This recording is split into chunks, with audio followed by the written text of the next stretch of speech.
Today on CityCast Denver. A while back, I was chatting with CityCast CEO David Plotz, who you may know from his podcast, Slate's Political Gabfest. He had all these weird questions about Denver, and it reminded me of when I moved here and was too embarrassed to ask what it means to smother a burrito. So I thought, let's do a public service here. Let's bring David on the show with a couple of lifelong Coloradans, our regular host Bree Davies and producer Xander McMahon, to get some of these questions answered. For him, but maybe also for you. Today is Thursday, January 20th, 2022. I'm Paul Caroli, and this is CityCast Denver.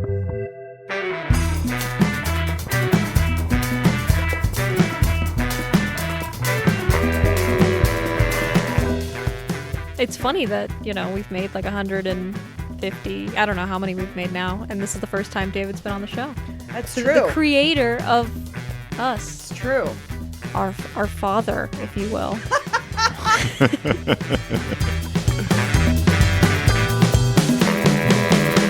Welcome back to CityCast Denver. I'm Bree Davies, and we have something a little different for you today. I'm joined by my producer, Xander McMahon. Hello. And our big boss, David Plotz. Hey, so good to be here. So our other producer, Paul, told us that you have some questions for us. Yeah, so the truth is, I live in Washington, D.C. I've been to Denver twice, once as a little kid, once as an adult, pretty recently. Loved it. But I'm really ignorant about Denver. And so I was talking to Paul the other day, and I just thought, I have some really ignorant, probably stupid questions, not really ignorant questions, but really stupid questions about Denver that I just want to get answered. And I didn't Google, I didn't do anything. I just thought, what do I really want to know about Denver? So can I go? Can I ask you some questions? Yeah, I was going to say, I feel like you probably represent a good amount of folks in Denver, maybe that are new to the city, that are like, I have some questions to ask and I don't know who to ask them to. So ask away. Okay, here we go. So I grew up hearing all about concerts at Red Rocks, which I understand is a place you see concerts. And I remember there was a U2 live album at Red Rocks. So honest question, is Red Rocks a natural amphitheater where you sit on rocks and things like that? Or is it just a regular venue with regular seats that's located in a place that's called Red Rocks? So part of it is natural in that the way that the rocks are sort of formed, it's hard to explain audibly what it looks like. Xandra, Giant red rocks that jut into the sky all around you, but you're sitting in you're just sitting on regular benches. They're like stone benches. So it's like it's like a outdoor amphitheater, like any other outdoor amphitheater. It was built in part through the Works Progress Administration, and it's a city venue. It's a city-owned venue, so technically anybody can rent it. So that some big things that happen here, for instance, are at Easter, there's a sunrise service, so you can go and sit at Red Rocks for the sunrise service. Graduations sometimes happen there, but like you said, it's most famous for concerts. So it's an actual amphitheater with benches for seats, but it's still very outdoorsy. But you don't get to sit on the big red rocks. You don't get to sit on any rocks. Okay. No. Good. All right. Good to know. All right. Next question. Are you guys short of breath all the time because of the altitude? No. Yes. Short answer, I'm not. No, I'm just kidding. I'm just out of breath all the time because I'm out of shape. But no, I think once you're here for a little while, you get adjusted. But it is a problem for sports teams and going back to the concerts, musicians. Is it different depending on whether you were born there or not? So if you were born there, you were just born with these natural lungs that are adjusted to your thin air. But people who move in are like, I can't. It wasn't like this in Philadelphia.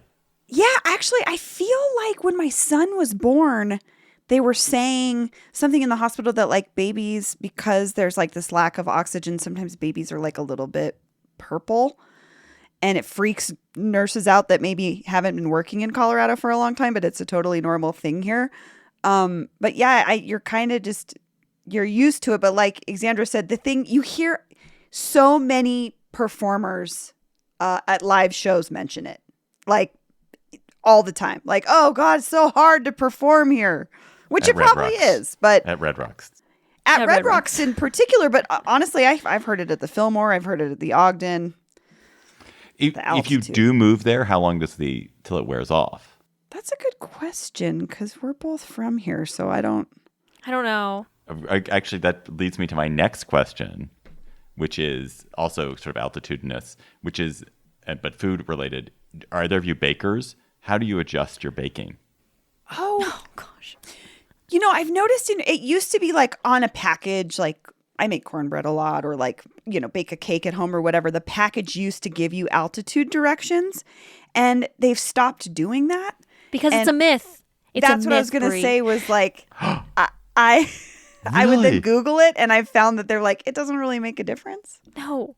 I've baked all my life, David, in Colorado, and it's never been a problem. I've never adjusted or used the high altitude instructions, and my things come out fine. Whoa. That is the hottest take of CityCast Denver this week. I was like, some professional bakers may have a problem with that, but I'm with you. I've never noticed a difference whether I've followed those directions or not. My cat Freddie loves to be brushed and cuddled. But stirring up his cat allergens meant sneezing and itchy eyes. Then I found Purina One Live Clear. It's cat food that reduced the major allergen and my suffering in as little as 21 days. Now, we feel closer than ever. If you have issues with cat allergens, you really need to try Purina One Live Clear. Try new Purina One Live Clear today. Purina One, a difference from day one. Okay, next question. Slightly controversial. Do you guys hate Boulder and all people from Boulder? Oh, wow. I take offense to that. I went to school in Boulder, proud Buff, and I love Boulder. No hate from Boulder here. What about you, Bree? Oh, yeah, no, I don't hate Boulder at all either, actually. The thing is, I didn't know a ton of people growing up that lived or were from Boulder. It's mostly folks like Xandra that went to school there. I think, like anything, it's more about how their municipalities operate, like who gets to live in Boulder and versus it's not the people themselves. It's like the kind of city that it is. But I think Boulder's fine. I used to go up there a lot for concerts. So, it's a concert town too, so. Okay. I don't believe you, but that's fine. I really don't. Neither of us have super strong feelings against Boulder. Well, Xandra is in the tank for Boulder, but I don't believe you, Bree. But it's okay. It's all right. She's holding back. She's totally hurt my holding back. feelings. Yeah. I swear. Okay, next question. Just a few more to go. So is Denver the kind of small feeling city where basically you go to the coffee shop and there's John Hickenlooper and then you go to the coffee shop the next day, oh, and there's John Hickenlooper again. Is it like that small, or does it feel vast and you never see anybody? I mean, I saw John Hickenlooper at a Sonic Youth show once, so he is like a guy you can see anywhere. I mean, as we've grown as a city, the thing that I've found interesting is if you saw a guy with an orange mohawk walking down the street, you'd be like, oh, that's Jimmy so-and-so. You knew it was the guy. Now there might be like 5 guys with orange mohawks, and it's not Jimmy the so-and-so. So in that aspect, we've grown. There's more people, but I find almost everywhere I go, I run into somebody I know, or I can have a conversation with someone for 5 minutes at a coffee shop, and it turns out we probably know some of the same people. So to me, Denver is still has that small town aspect about it. Xandra, what about you? I never run into anyone I know, but I think Bree is more popular than I am.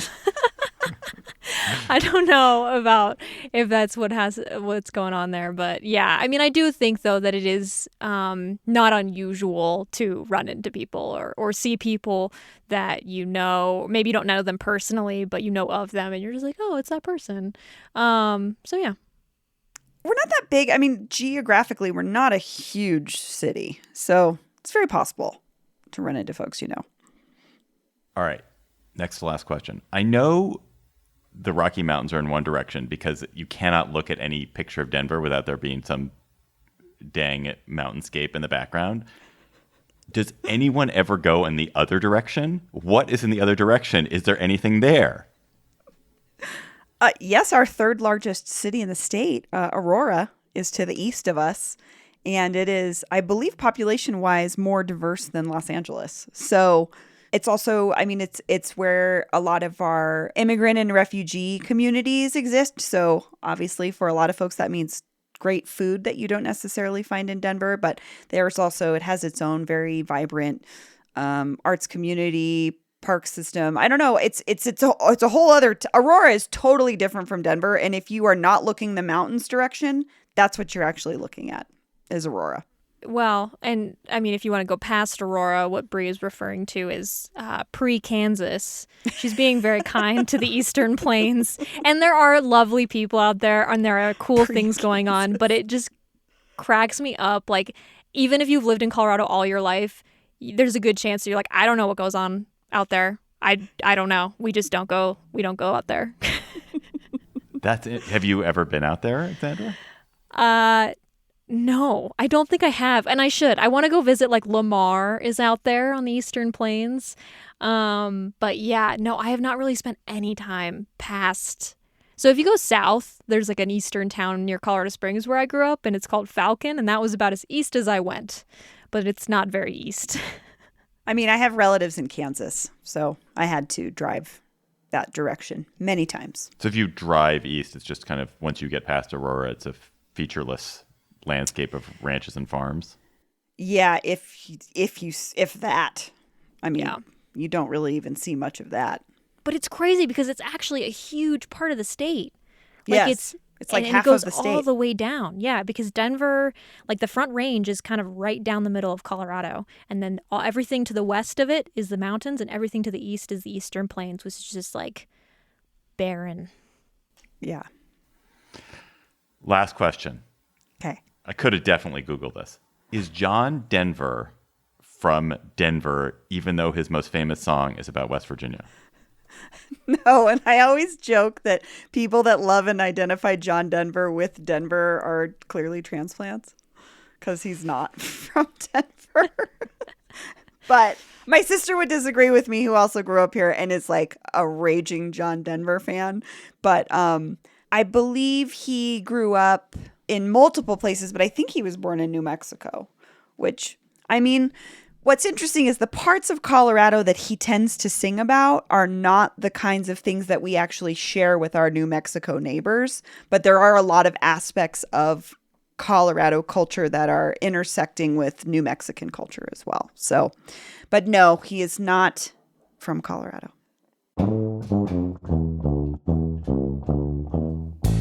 I feel so, well, on the one hand, I feel disillusioned because now all my fantasias about Denver have vanished. On the other hand, I feel super educated, and I'm grateful to you guys. Thank you. You're welcome. I hope we could be helpful in some sense. Yeah, this was fun. Thanks for bringing the cool questions, David.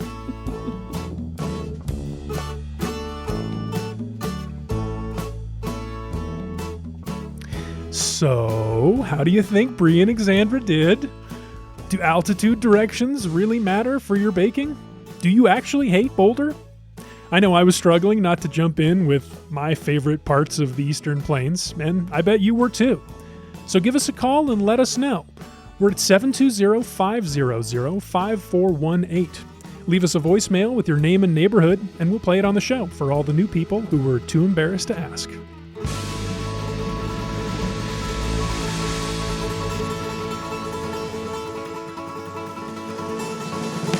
And here's what else is happening in Denver today.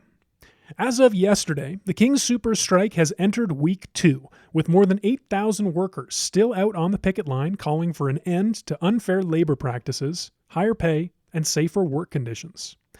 The union and the company have been in negotiations all week, but it's not going well. On Tuesday, a judge partially granted the company's request for a temporary restraining order.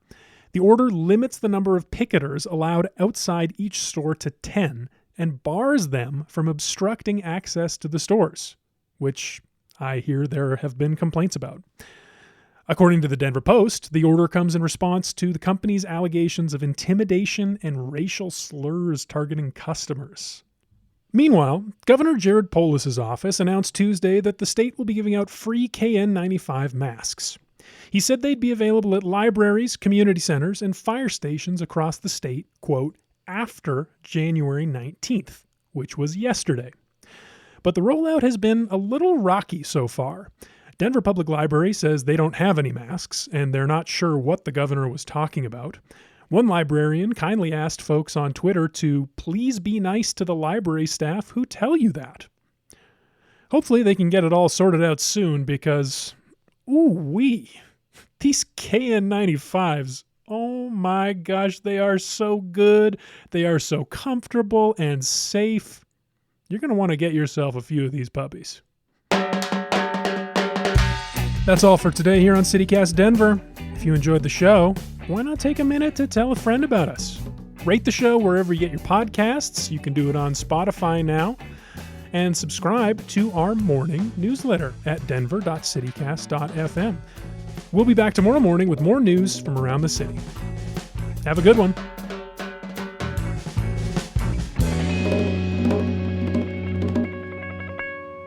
Colorado small town. Oh my gosh. I'm so we sorry. lost Sandra recording live from her closet, and Cauldron and a skeleton fell on you guys. I'm sorry. I was like, why do those look like Halloween decorations? I'm so sorry. Does everyone in Denver have a skeleton in their closet? Literally, I do.